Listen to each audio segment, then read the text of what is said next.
I am Pamela Hicks, a registered nurse currently working as a maternity and family planning care coordinator for Viva Health and the Alabama Coordinated Health Network. My topic is depression. I chose depression because I have seen it on a daily basis in the 30 plus years of my nursing career and even in my own family. Depression is real and not a taboo that we should continue to sweep under the rug. Our mental health is just as important as our physical health. For years, we have ignored depression and chose not to talk about it. Depression is nothing to be ashamed of. I believe at some point in our years here on earth, we have all experienced depression to some degree, and we were able to somehow get through it.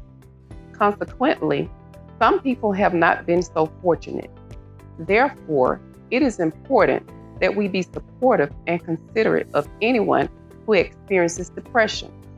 We should advocate for them and strive to be a beacon of light in the midst of the mental darkness they experience. Clinical depression is a mental health disorder characterized by persistent feelings of sadness, a depressed mood, and/or loss of interest in normal activities. Depression is complex with many contributing factors. It is not a weakness everyone can snap out of. According to the World Health Organization, approximately 264 million people worldwide suffer from depression. Even during this pandemic season of COVID-19, research states the number of people suffering from depression has increased because of the psychological, physical, and socioeconomic impact COVID-19 has had upon the livelihood of so many people. Depression can sometimes require long-term medical and/or psychological therapy. Unfortunately, however, depression can also become severe enough to cause thoughts of suicide without or with a plan some feel the need to act upon. Many victims of depression have lost their fight to suicide, so it is important that we are aware of warning signs. There are 5 common types of depression. First, major depressive disorder, which is the most common form of depression and occurs especially in females.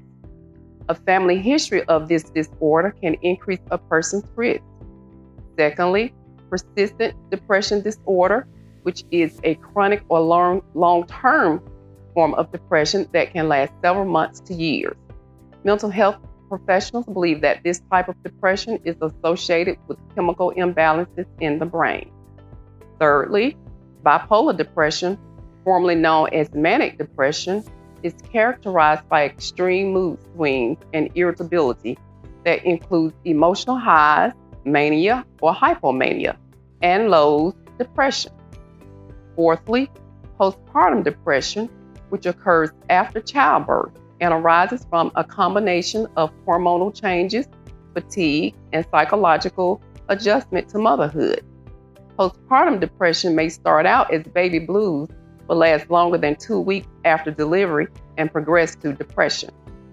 Lastly, there is SAD, seasonal affective disorder, which typically occurs with seasonal changes and is more commonly seen in the winter months. This disorder is normally caused by a disruption in the body's internal clock and can affect sleep quality. There are many causes of depression. Some of these causes are genetic, meaning your family's history, abuse in any form, verbal, physical, sexual, age. The elderly are at higher risk of depression because of loneliness and feelings of isolation, death of a loved one, significant loss or failure, your home, job, gender. Depression is more common in women than men because women tend to internalize and worry, whereas men are taught to be strong, so they just keep moving. Unresolved conflict, fallout with family or friends, major terminal illnesses, and the effects of COVID-19 are just a few causes of depression. There are many signs and symptoms of depression, and it can affect all age groups. It does not distinguish race, financial status, political preference, or religious affiliation. Depression affects infants and children who may not respond to stimuli, they fail to gain weight, have no desire to play with other children, or have problems with bedwetting. Adolescents can experience depression and express it in the form of rebellion, disruptive behavior at school or at home, social isolation, experimental drug use, and sometimes eating disorders. For adults and the elderly, depressive symptoms may be characterized by talk of worthlessness, feeling of not being needed, excessive alcohol consumption, excessive weight gain, and decreased need for sleep. How do we try to prevent depression? Can depression be prevented? There are several steps to take in the prevention of depression that are easily attainable. Exercise often, even if it's just a 30-minute walk several days a week. Eat a healthy and balanced diet that includes fresh fruits, vegetables, and drinking plenty of water. Get plenty of rest. Avoid stressful situations and toxic people that have a negative impact on your life. Avoid internalizing negative experiences. Build strong and trusting relationships with people you can confide in. Seek counseling, whether it be professional or spiritual. Have positive thoughts and surround yourself with positive people. What is the treatment for depression? Several treatments for depression are available depending on manifested symptoms. First, depression has to be recognized, and there has to be a willingness to seek and accept help. Your primary physician can prescribe medicinal treatment and or refer you to psychological therapy. Many jobs now offer employee assistance programs, and your visits are totally confidential from your employer.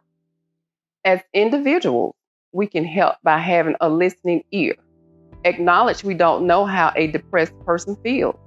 Avoid tough love. Recognize we can't cure them of their depression. Encourage depressed individuals to get involved in activities outside the home, including but not limited to participating in church ministries and civic organizations. And stay in touch with depressed individuals, letting them know you care about them and that they are not alone. If there is a conversation of ending life, connect the individual with the Suicide Prevention Hotline, Alabama, at 1-800-273-8255. Carry them to the emergency room or dial 911. Struggling with depression can be hard, but you don't have to be alone. Reach out to compassionate, genuine family, friends, support groups, and your spiritual leader. As Christians, pray, have faith, and believe in the power and presence of God. Furthermore, know that it is okay to be prescribed medicine and or require counseling sessions with a therapist to assist you as you progress forward to a state of good mental health. I know God heals through divine intervention, but I also know He gives man wisdom, knowledge, and understanding of sickness and diseases, whether they be physical or mental, and He provides a means of treatment. Depression is real, especially in this time we live. Recognize symptoms early and be prepared to take actions if necessary. It has been said, the only thing more exhausting than being depressed is pretending you're not. Author unknown. In closing, a word of comfort from Isaiah 41:10. Fear thou not, for I am with thee. Be not dismayed, for I am thy God. I will strengthen thee. Yea, I will help thee. Yea, I will uphold thee with the right hand of my righteousness. Continue to be blessed.